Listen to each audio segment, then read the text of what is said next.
Assalamu alaikum students. Welcome back to my YouTube channel. It's me Sir Abdullah Flatter. Okay, in the previous video हम लोगों ने 1.5 में forces का chapter start करा था बच्चों। उसमें मैंने आपको बिल्कुल स्टार्टिंग ऑफ फोर्स के बारे में बताया था कि बच्चों फोर्स की बेसिक डेफिनेशन क्या है। इट इज अ पुश और पुल। ओके, और आपके पास force is a vector quantity बच्चों। इसकी बोथ डायरेक्शन होती है बच्चों, और इसका मैग्नीट्यूड होता है बच्चों, और इसका यूनिट न्यूटन होता है। फिर बच्चों हमने टाइप्स ऑफ फोर्स के बारे में बात की थी बच्चों, कॉन्टैक्ट फोर्स और non contact force. Okay, contact force आपके पास बच्चों फ्रिक्शन थी, एयर रेजिस्टेंस थी आपके पास, सही है। और सेकंड में हमने टेंशन में बात की थी। और नॉन कॉन्टैक्ट फोर्स बच्चों मैंने आपको बताया थी जिनका फिजिकली कॉन्टैक्ट नहीं होता है।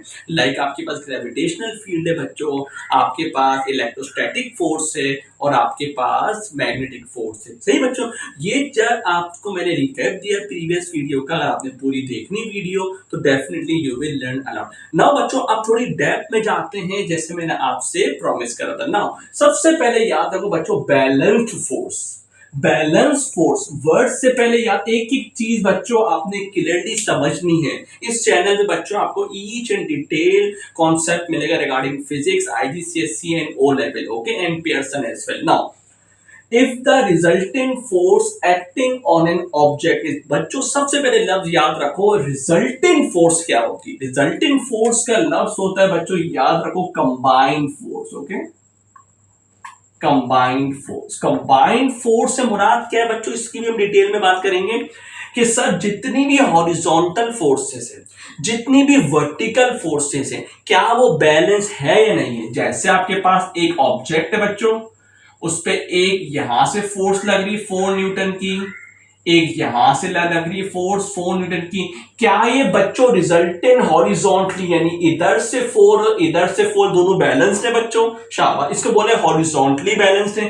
फिर आपके पास बच्चों वर्टिकली हमें देखना है क्या बैलेंस है नहीं है। ओके ओके, यस सर, ये वर्टिकली भी बैलेंस्ड है। तो याद रखो एक एक बच्चों वर्ड समझना, resultant force means combined affect होगा। पेपर में सवाल आते हैं बहुत सारे कि हॉरिजॉन्टल तो बैलेंस होता है बच्चों, लेकिन वर्टिकल बैलेंस नहीं होता। पास पेपर में हम लोग अभी देखेंगे।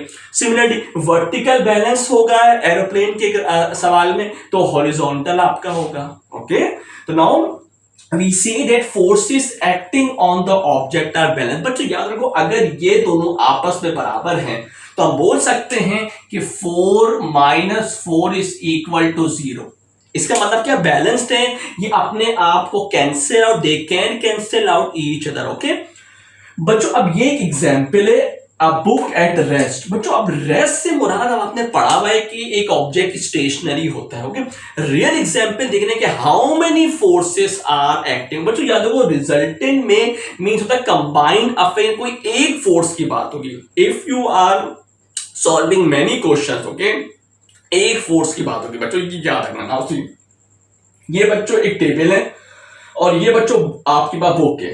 यू नो दैट बच्चों के weight of the book is vertically acting downward towards the centre, जो आपको पता है। शाबाश सर, आपने बोला sir weight is vertically acting downward. Okay, weight के लिए बच्चों आपने यहां पे निशान बना दिया। ओके शाबाश, जो बुक लगा रहा है किस पे, टेबल पे लगा रहा है। ओके, नाउ बच्चों आपको मैंने बताया हुआ है कि रिएक्शन होता है, यानी कि सरफेस भी बुक पे फोर्स लगाएगा, which is known as normal force. जैसे टेबल एक्सर्ट नॉर्मल फोर्स, ये नॉर्मल फोर्स लगाएगा टेबल भी बच्चों, जो मैंने आपको बताया था क्या होती है, परपेंडिकुलर टू द सरफेस, जो मैंने पिछली वीडियो में बताया था। नॉर्मल बच्चों हमेशा परपेंडिकुलर होगी सरफेस के साथ, ये वाला हमेशा। तो आपने देखा कि सर नॉर्मल रिएक्शन बच्चों ऊपर आ रहा है, समझ आया। Weight of the book is vertically downward towards the surface, और similarly surface is acting on the book, okay, which is vertically upward. ये दोनों बच्चों देखो आपस में बैलेंस्ड है। बैलेंस से मुराद के बच्चों, अगर वेट इज 4 न्यूटन बच्चों, तो फोर्स जो टेबल लगाएगा बच्चों वो भी फोर्स 40 न्यूटन की लगाएगा, तभी बच्चों ये रेस्ट पे। अदरवाइज लाइन ये मूव कर रहा होता है बच्चों, तो इसमें आपने देखा कि sir vertically forces are balance, जो मैं आपको बोला था बच्चों वर्टिकल, अभी हम हॉरिजॉन्टल फोर्सेस की बात नहीं कर रहे बच्चों, याद रखना वर्टिकल फोर्सेस आर बैलेंस, समझ आए शाबाश। तो नाउ यू सी कि बच्चों ये आप two forces acting on the body are equal है बच्चों and act in the opposite direction बच्चों, रिजल्टिंग फोर्स इज जीरो। आपको समझ है बच्चों, फोर्स रिजल्टिंग फोर्स आपके पास अपवर्ड 40 था बच्चों और नीचे भी 40, 40 minus 40 is equal to 0 newton. ये बच्चों रिजल्टिंग फोर्स है, क्या बच्चों, resulting force, okay. And the book remain stationary बच्चों। अच्छा याद रखो बच्चों, जब आपके पास, आपको मैं बताऊंगा बच्चों, जब भी रिजल्टिंग फोर्स जीरो हो जाए बच्चों, इसका मतलब है कि एक्सेलरेशन इज जीरो। क्यों acceleration, body will not move. जैसे पता है कोई, मैंने आपको बताया जब भी कोई भी अनबैलेंस फोर्स होगी या कुछ भी फोर्स होगा तो ही मोशन होगा, समझ रहे हो।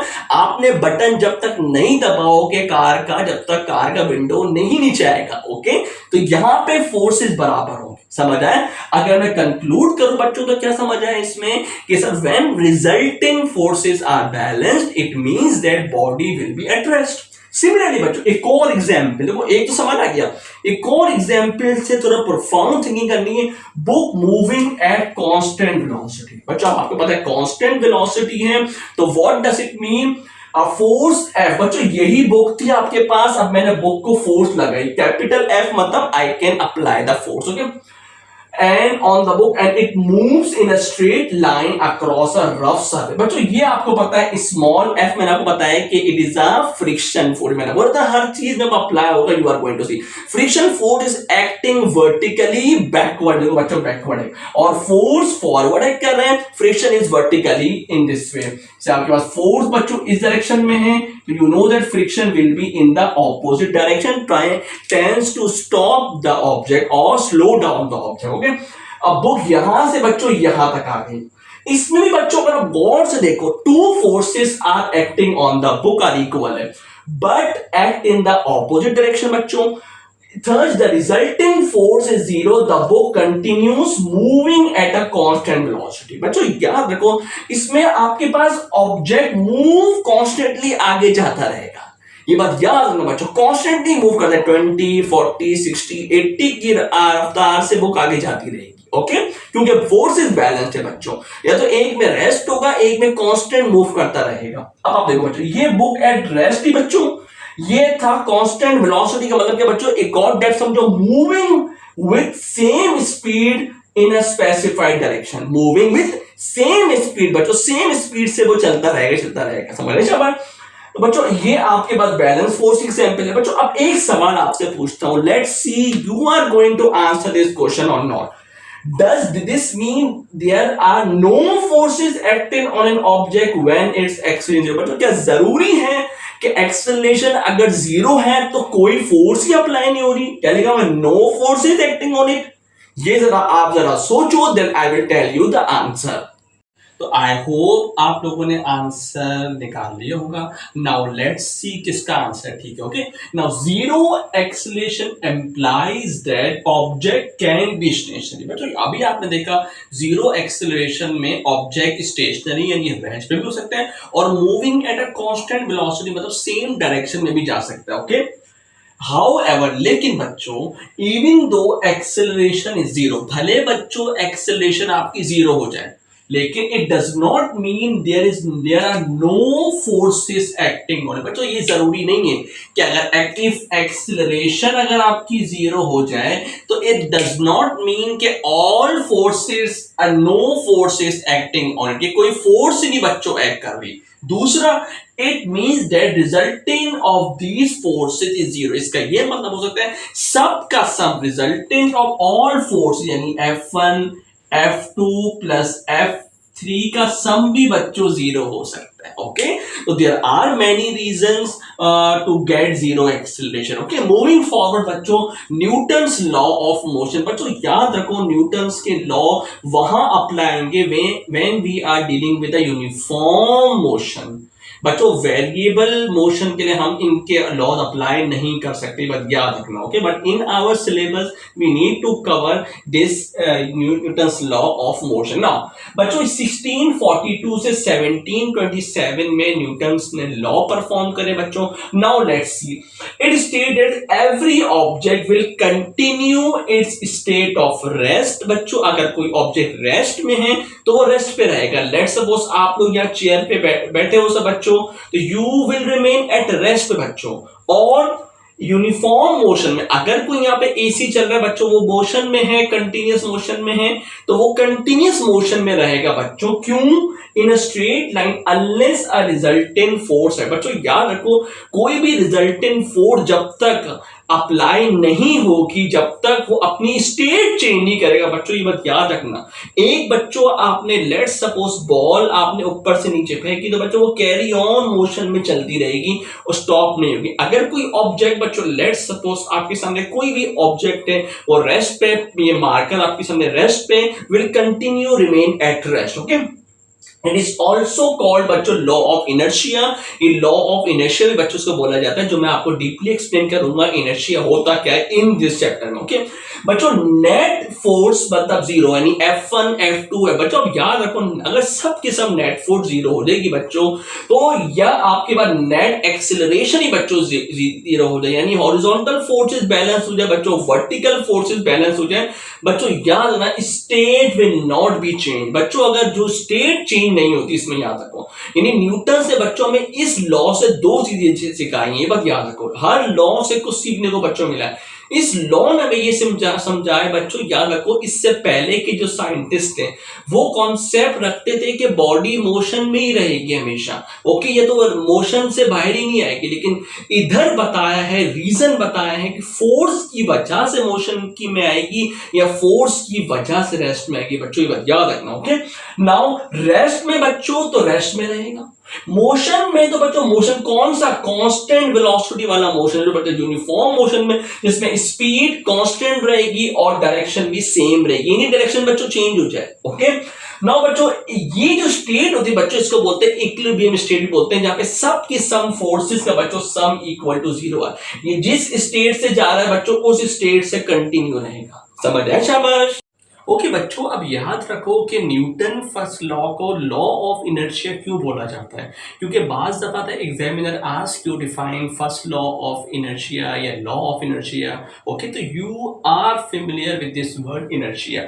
आई know I have explain this word in my previous video, but on that video I told you that कि definitely I would explain you in a detail wise. Okay, now अब मैं detail में आपको बताऊं बच्चों इनर्शिया का मतलब क्या होता है, इनर्शिया होता क्या बच्चों। ये भी मैंने आपको बोला, हर चीज फिजिक्स की आपने एक स्टोरी से, एक आपने सराउंडिंग से समझनी है तो मजा आएगा।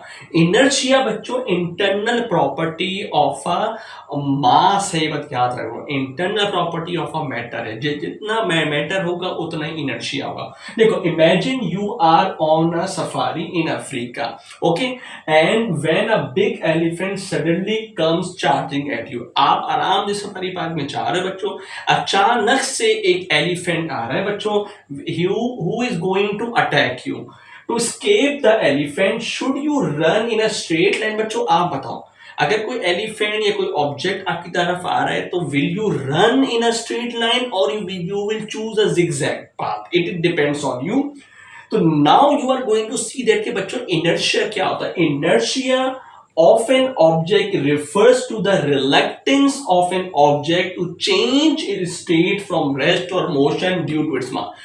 बच्चों इनर्शिया आपके पास रिलक्टेंस यानी सडनली चेंज जो आ जाता है ना, अगर मोशन बच्चों रेस्ट में है ना बच्चों, वो रेस्ट में रहेगा। और अगर वो मोशन बच्चों, मोशन में गाड़ी में बच्चों, एग्जाम का सवाल था कि a person is sitting in a moving car and definitely she और he wears the seat belt, but on the other hand woman carrying a purse on a side। okay, अब what will happen when definitely driver applies the brake। बच्चों ये exam का सवाल आपसे discuss कर रहा हूँ, ये आप खुद पास पेपर सर्च करोगे, definitely you will see. Suddenly apply the brake, मुझे बताओ कौन सा ऑब्जेक्ट आगे जाएगा बच्चों? जेड सी बात है, आप बोलोगे सर दोनों ऑब्जेक्ट जहां जाने चाहिए, वुमेन भी आगे मूव करना चाहिए और पर्स भी आगे जाना चाहिए, लेकिन ओनली पर्स विल गो। क्यों? Purse will continue its motion और इनर्शिया कंटिन्यू करेगा क्योंकि बॉडी स्टेट जा रही थी। ओके और because of the seat belt, बच्चों सीट बेल्ट आपके सामने रिएक्शन फोर्स लगाएगा, अपोजिंग फोर्स लगाएगा जो स्टॉप करेगा बंदे को आगे जाने से। ओके तो you should know the reason behind कि सर इनर्शिया, मोशन में बच्चों बॉडी होगी ना बच्चों, मोशन में रहेगी। ओके और अगर रेस्ट में होगा बच्चों तो रेस्ट में रहेगा। तो अब आप याद रखो बच्चों कि ये आपके पास है, mass is a property that resists the change its motion. Greater the mass, greater the inertia, and it will be harder for the object to move fast. तो definitely अब आपको समझ आ गया बच्चों कि elephant has a greater mass, so it will become difficult for him to run faster or to attack definitely in a straight line or in a zigzag manner. तो boy के पास अक्लमंद है, he can definitely runs in a zigzag manner और definitely elephant will probably trip and fall। समझ रहा है? अच्छा बच्चों ये रियल एग्जांपल आपको समझा रहा हूं ताकि you will be familiar while solving past tense। Now see, inertia also explain why people should wear seat belt। अब आपको समझ आ गया, if driver suddenly applies the brake बच्चों, he would crash into the windscreen, crash करेगा बच्चों, और seat belt provide the necessary opposing force that stop him. समझ रहे हैं? तो इस तरीके से you are going to understand about the first law of Newton, जिसने बताया था मोशन के बारे में, और उसको आइजैक न्यूटन ने आके कंटिन्यू करा। पहले का जो कॉन्सेप्ट था साइंटिस्ट का, उसको आगे उसको रिकरेक्ट करा इस तरीके से, collaborative working, and then you are going to understand the first law of motion in a detail wise। Thank you।